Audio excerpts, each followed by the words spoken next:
उस आधार पर मैं इस वीडियो को बना रहा हूँ और ज़्यादा से ज़्यादा लोगों को कल्कि जी के बारे में और सनातन धर्म के रहस्य के बारे में मालूम हो सके।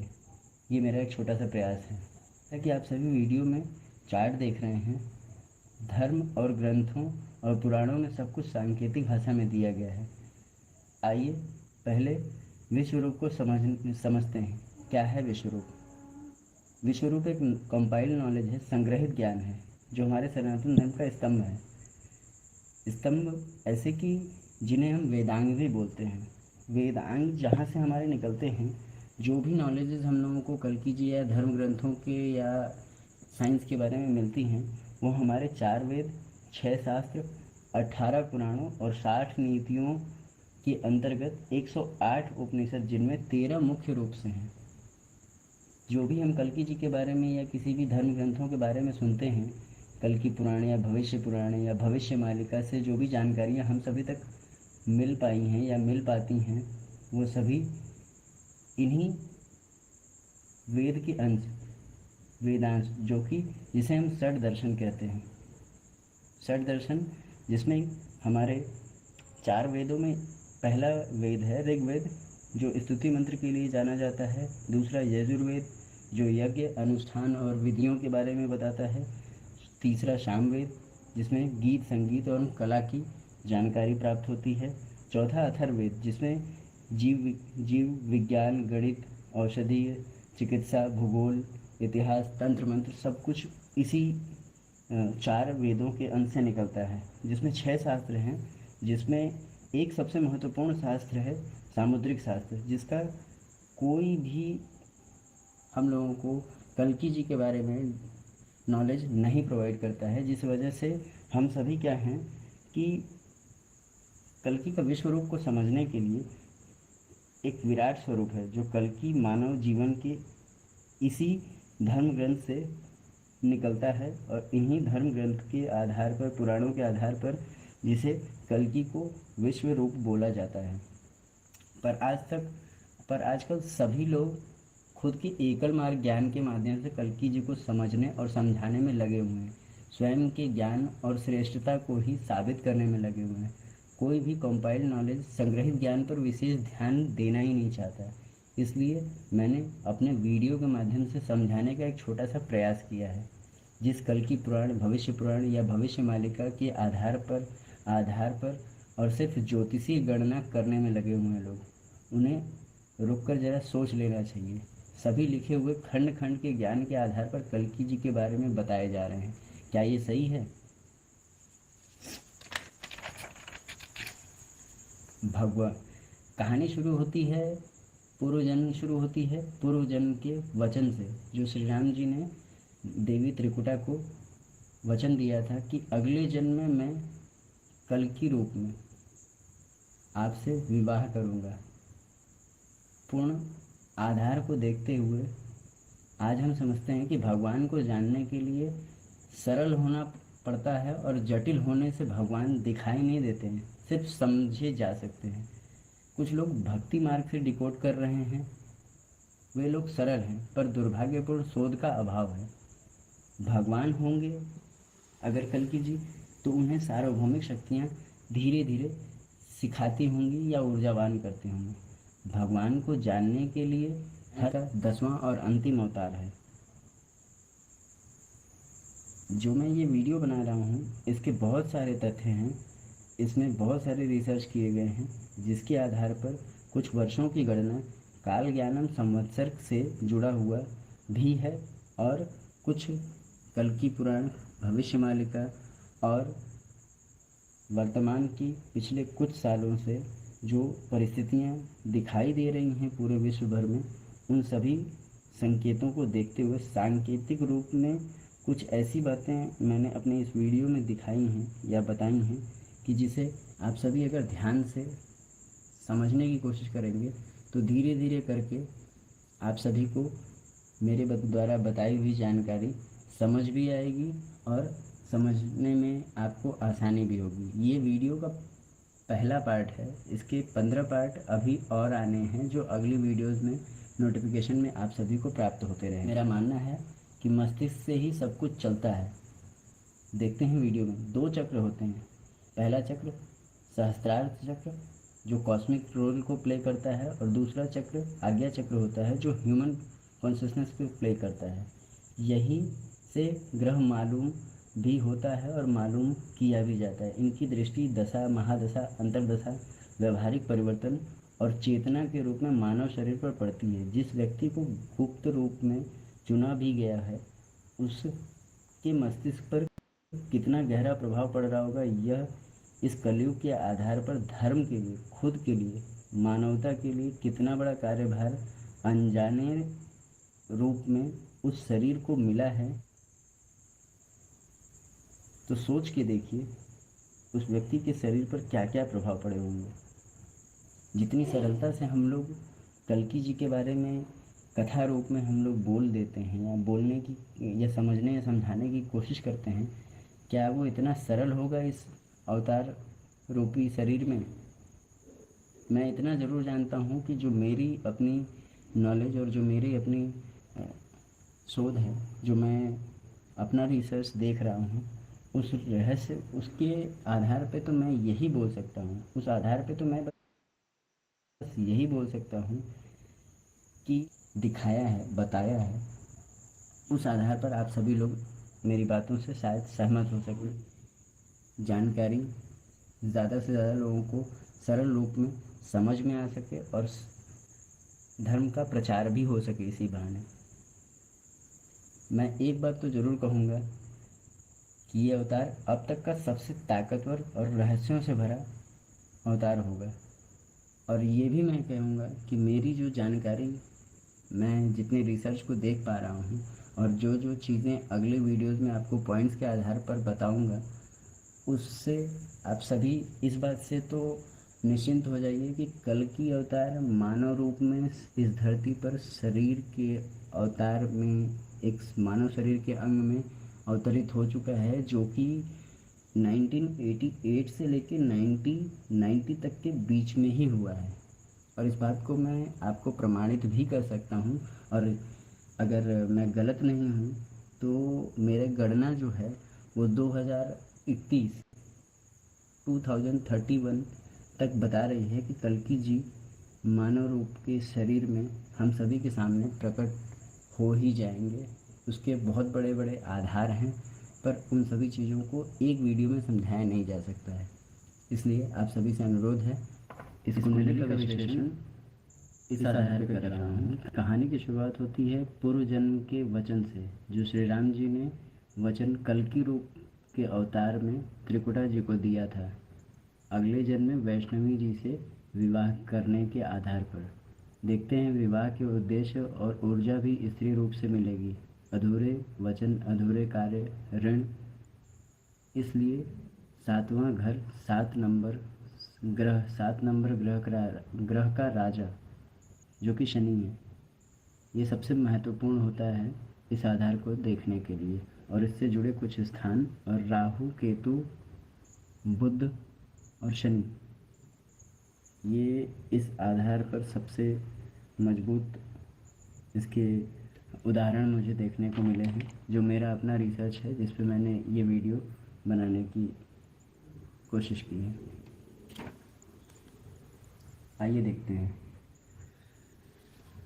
राम जी की कुंडली कर्क लगन की कुंडली थी, पुनर्वसु नक्षत्र में।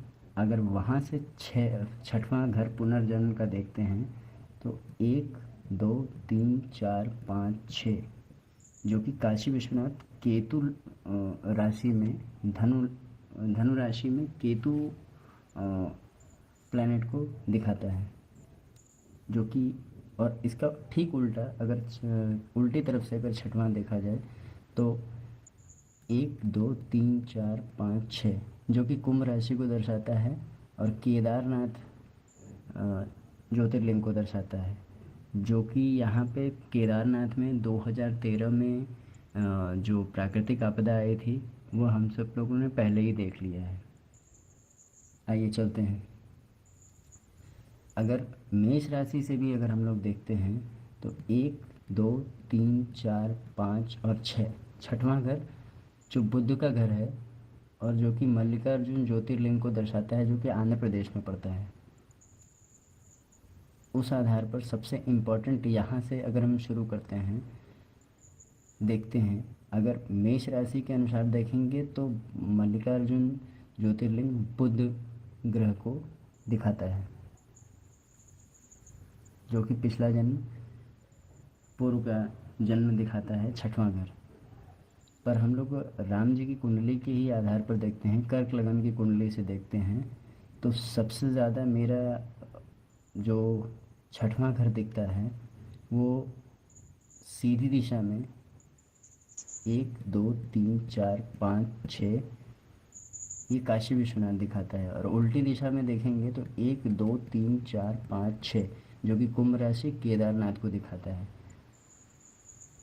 इस आधार पर इस चीज़ को समझने की कोशिश करते हैं कि राहु केतु की दृष्टि, राहु और केतु की दृष्टि 5वीं 7वीं और 9वीं होती है, और बुध की दृष्टि सीधी 7वीं दृष्टि होती है, और शनि की 3 7 और 10वीं दृष्टि होती है। उस आधार पर हम देखते हैं कि पहला काशी विश्वनाथ से देखते हैं कि राहु केतु का 5वां 7वां और 9वां दृष्टि कहाँ पड़ता है।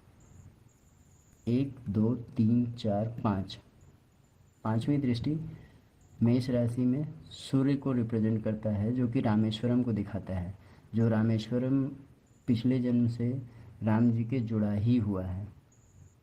उस आधार पर 5वीं दृष्टि सूर्य की मेष राशि में पड़ती है, जो कि सूर्य को रिप्रेजेंट करता है। आगे चलते हैं।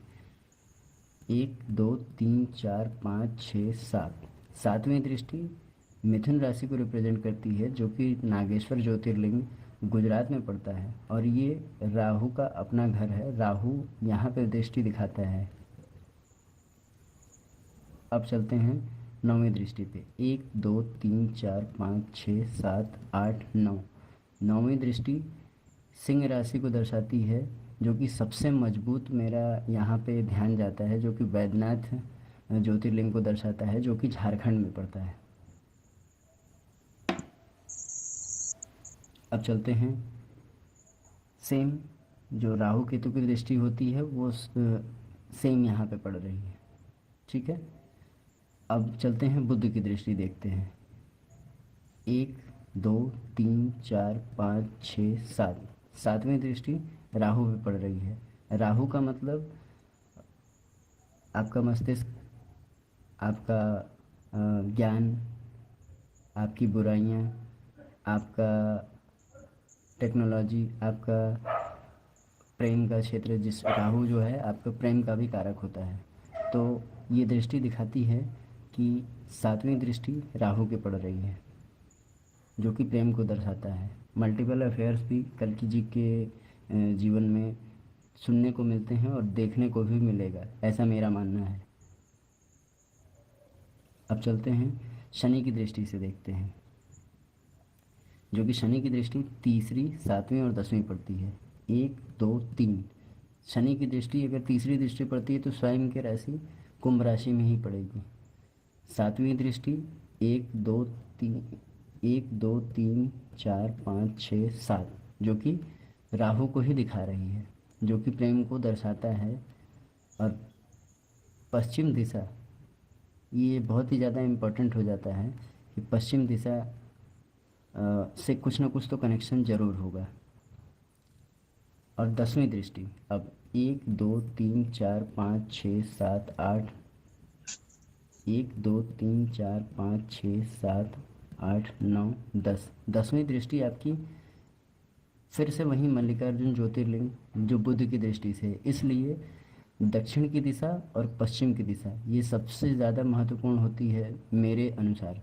जो मैं इस चार्ट को दिखा रहा हूँ, जहाँ पे यह मैंने अपना कोड लिखा हुआ है SGM735, ये मेरा अपना पर्सनल कोड है, जिसे मैं सबको डिस्क्लोज़ नहीं करना चाहता, क्योंकि अगली जो भी यूट्यूब चैनल्स पे जो कुछ भी बताया जा रहा है मैं उस पर ध्यान नहीं देता। मैं अपने जो स्टडी है मैं उस आधार पर मैं बताने की कोशिश कर रहा हूँ कि सिंह राशि और कुंभ राशि ये सबसे ज़्यादा इम्पोर्टेंट है। इस नक्षत्र में जो देखा गया है कि जो एक सूत्र भी है ऐसा है, सिंहस्थ कुंभ है रोहिणी नक्षत्र, ये कुछ जगहों पे मैंने रिसर्च में देखा है कि ये दोनों आमने सामने होंगे। अब इसका उदाहरण भी मैं दे रहा हूँ कि अब आप जब देखेंगे कि अभी हमारी जो वीडियो में जो रिकॉर्ड में हमने देखा कि बुध, राहु केतु और शनि ये सबसे ज़्यादा इम्पोर्टेंट है। सबसे ज़्यादा इम्पोर्टेंट होने के साथ साथ दक्षिण और पश्चिम ये दोनों दिशा बहुत ही इम्पोर्टेंट दिशा है। अब बात करते हैं कि अगर उल्टी दृष्टि से भी अगर हम लोग देखते हैं तो उल्टी दृष्टि से देखने का आधार पर अगर हम लोगों को पता चलता है कि सातवां घर जो है ये शादी का होता है। जनरली इसी घर से देखा जाता है और कार्य से होता है। तो कल्कि जी ने जो त्रिकुटा जी को राम जी ने जो क्षमा कीजिएगा, राम जी ने जो वचन दिया था त्रिकुटा जी को कि मैं कलयुग में कल्कि अवतार रूप में आऊँगा और तुमसे विवाह करूँगा, तो ये आधार दक्षिण प्रांत से ही आता है। इसलिए दक्षिण प्रांत सबसे ज़्यादा इम्पोर्टेंट है और पश्चिम, पश्चिम की दिशा ये सबसे ज़्यादा इम्पोर्टेंट है। अंतिम की जो अवधारणा है कि काशी विश्वनाथ में कुछ होगा, जो अंतिम लड़ाई है वो काशी विश्वनाथ में होगी। और काशी विश्वनाथ केतु को दर्शाता है, ज्ञान को दर्शाता है। यानी यहाँ पे जो लिखा गया है कथाओं में कि अंतिम जो आपका अंतिम युद्ध होगा वो काशी में होगा, ऐसा कहा जाता है। ऐसा कई जगहों पे वर्णन है और हम देखने को भी मिला है। जैसे कि कल्कि 2898 मूवी में भी इस चीज़ को दर्शाया गया है। आप इस चीज़ का मैं डिटेल आपको अगली किसी वीडियो में बताऊंगा। पर मेरा जहाँ तक मानना है कि इसमें जो घर आते हैं, इस घर के आधार पर मेरा जो सबसे मेन पॉइंट जो जा रहा है वो ये देखने पे आता है कि कुंभ राशि, सिंह राशि, इन्हीं दोनों में से कल्कि जी या उनकी शक्ति, ये दोनों में से कोई एक इन्हीं दोनों राशियों से आएंगे, जो मेरा मानना है। और उसका आधार भी मैं आपको ऐसे दिखा दे रहा हूँ कि जो श्री राम की कुंडली से देखा जाता है कि कर्क लगन पुनर्वसु नक्षत्र, ऐसा राम जी की कुंडली में आया है। तो यहाँ से देखने पे छठवां घर काशी विश्वनाथ, छठवां घर उल्टे दिशा में कुंभ, और कुंभ से सातवीं दृष्टि सिंह राशि को पड़ती है। और प्रेम के आधार पर 1 2 3 4 5, जहाँ से प्रेम दर्शाता है कि प्रेम या अफेयर जो होगा वो वैद्यनाथ ज्योतिर्लिंग या सिंह राशि से ही पूरी तरीके से, मैं इस चीज़ से आश्वस्त हूँ कि पूरी तरीके से। और जब बात आती है मैरिज या कार्य क्षेत्र की तो शनि सबसे ज़्यादा इम्पोर्टेंट होते हैं, क्योंकि शनि ही न्यायाधीश हैं। न्याय की बात इस युग में जो लिखी गई है कि अपना हम लोग जैसे सुनते हैं कि कल्कि जी पुनर्धर्म की स्थापना करेंगे, न्याय करेंगे, ऐसी ये जो बातें हैं ये सब सांकेतिक रूप में लिखी गई हैं। लेकिन इसका मेन जो कारण है वो ये समझने की लायक है कि लास्ट जन्म में राम जी ने इस जन्म के लिए, क्योंकि राम जी का ही ये अगला जन्म बताया जाता है कि कल्कि जी का जो जन्म है वो राम जी का पिछला अवतार है। और इस जन्म में देवी वैष्णवी से, जो कि त्रिकुटा रूप में उस समय दर्शाया गया था कि त्रिकुटा रूप में उन्होंने अपना राम जी को पाने की इच्छा जताई थी। तो अंतिम कल्कि युग में, कल्कि जन्म में कल्कि जी के रूप में श्री राम ने वचन दिया था। तो ऋण वहाँ से होता है, तो ऋण जो है छठवां घर ही दिखाता है। अगर यहाँ से भी देखते हैं तो छठवां घर मल्लिकार्जुन ज्योतिर्लिंग, जो कि दक्षिण की दिशा सबसे इम्पोर्टेंट है। अब इसमें बात करते हैं कि नंबर्स क्या हैं।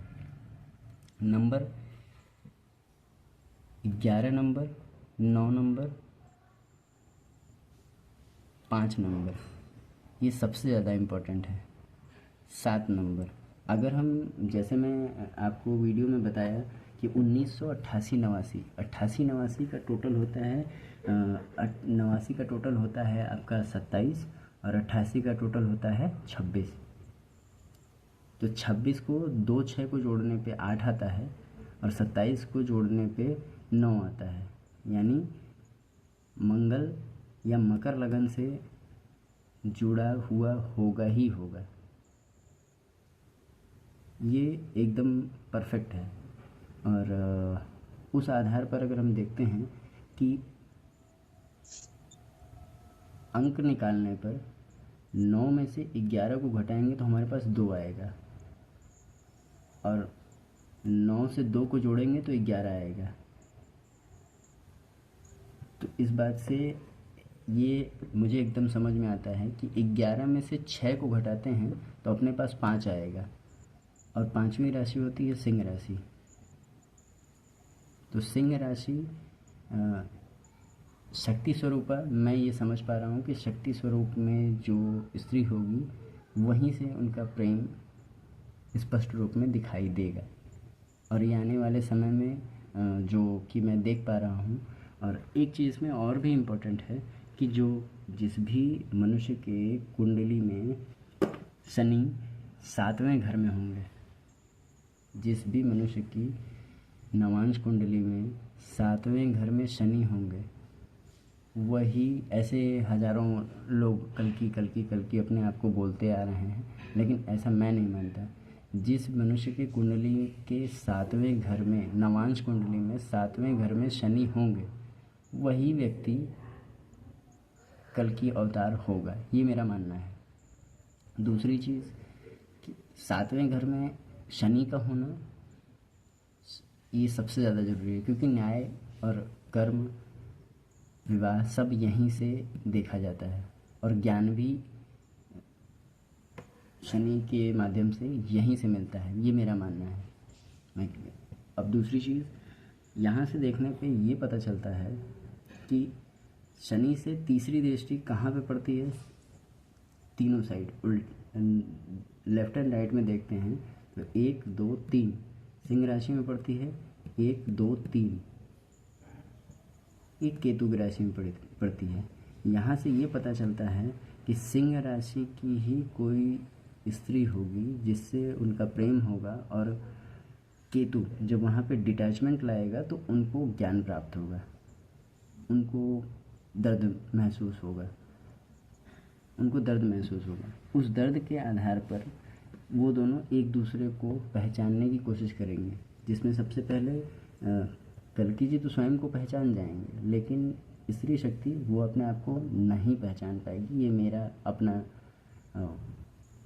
रिसर्च है, जिसका आधार बहुत बड़ा है, मैं ऐसे नहीं बता पाऊँगा आप लोगों को, पर थोड़े और शब्दों में समझाने की कोशिश करता हूँ कि आप देखेंगे तो ये कुंडली ये भी दर्शाएगी कि जिस भी व्यक्ति का शनि 7वें घर में होगा, यानी पैर में उसके कोई ना कोई प्रॉब्लम होगी, जो कि कहानी में जयपुर के घोड़े का जो बताया जाता है कि घोड़े के पैर में प्रॉब्लम होगी, वो शनि जो है वो इस दशा में उनके पैर में कोई ना कोई दिक्कत ज़रूर दिया होगा, ये मेरा मानना है। दूसरी चीज़ कि शनि अगर पैर के सामने ऊपर होंगे सर में, तो सर जो है कि आपका बुद्ध मस्तिष्क, जिसे अश्विनी नक्षत्र बोलते हैं, और ट्विन फ्लेम की जो थ्योरी है वो ऐसे ही कुछ है कि अश्विनी कुमार 2 जुड़वा भाई थे, जो कि एक एस्ट्रोलॉजर थे, सहदेव, और नकुल एक बहुत बढ़िया हॉर्स राइडर थे, ऐसी कुछ कथा है। मैं उसकी डिटेल आप लोगों को अगले किसी वीडियो में ज़रूर बताऊंगा। ये वहीं से आता है। जब ट्रैवलिंग होगी किसी की, वाइस वर्सा कल्कि जी की या उनकी शक्ति या प्रेमी, जो भी उनको आप कह सकते हैं, कि ट्रैवलिंग तो ज़रूर होगा, क्योंकि पुनर्वसु नक्षत्र और अश्विनी नक्षत्र दोनों ट्रैवलिंग को दर्शाता है।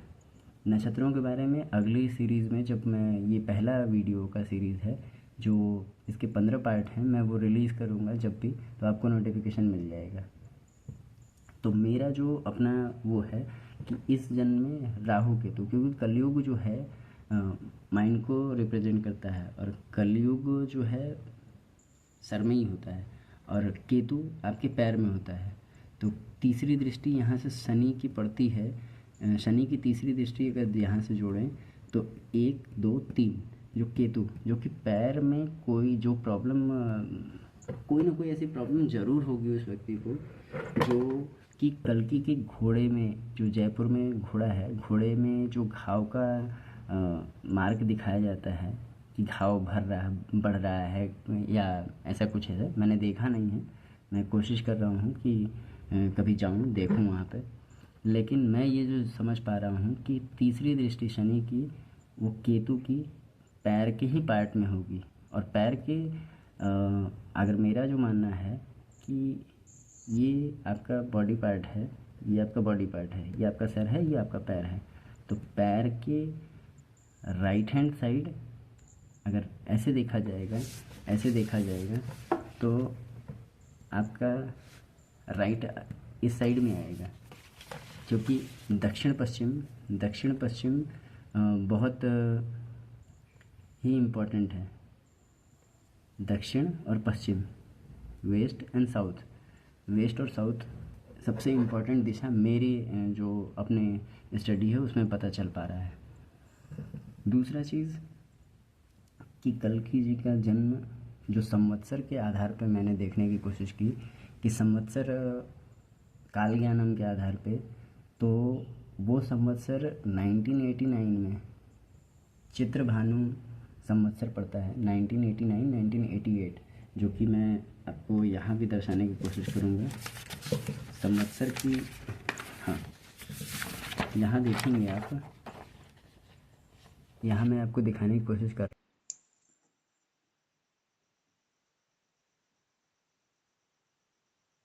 रहा हूँ।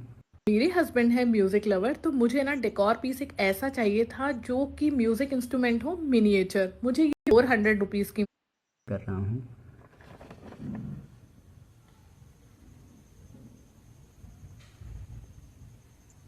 नाइनटीन एटी एट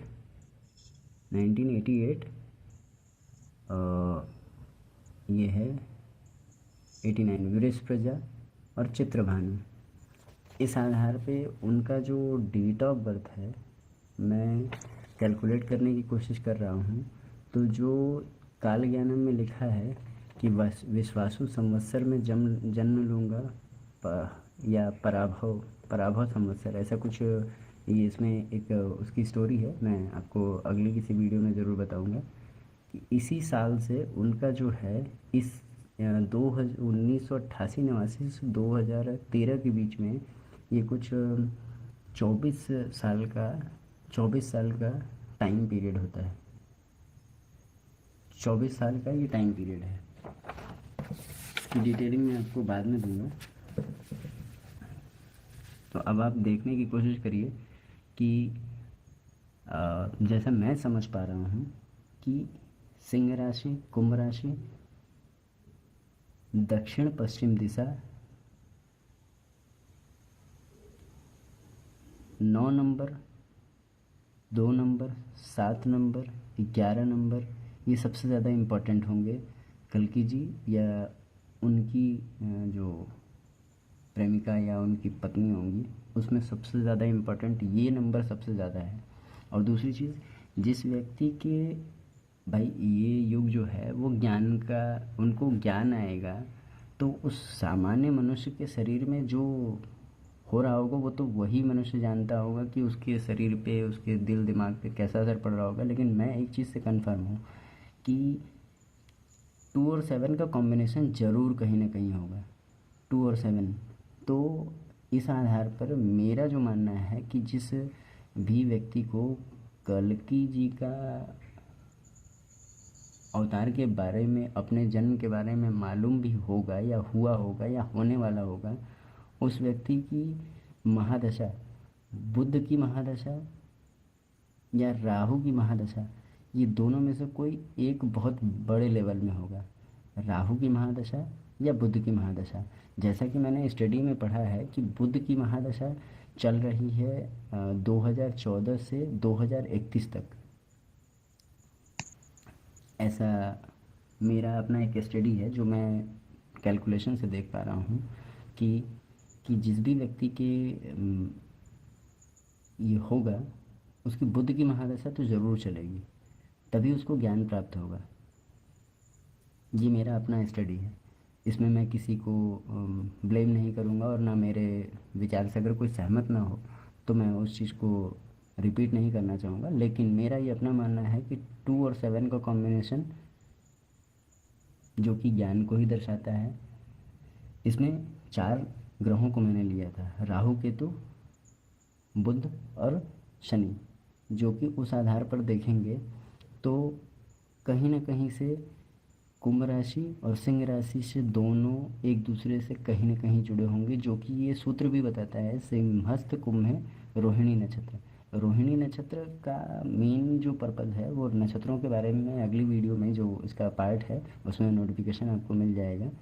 वो नक्षत्र के बारे में वो 13 नक्षत्र या 15 नक्षत्र की एक वीडियो का सीरीज़ है जो मैं आपको बताऊंगा, जो उसके बारे में आपको वीडियो में बताऊंगा।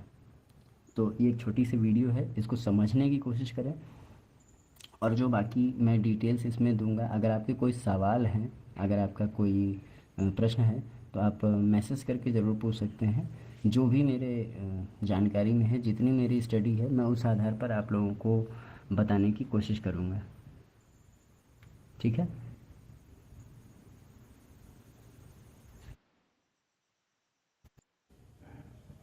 एक केतु की राशि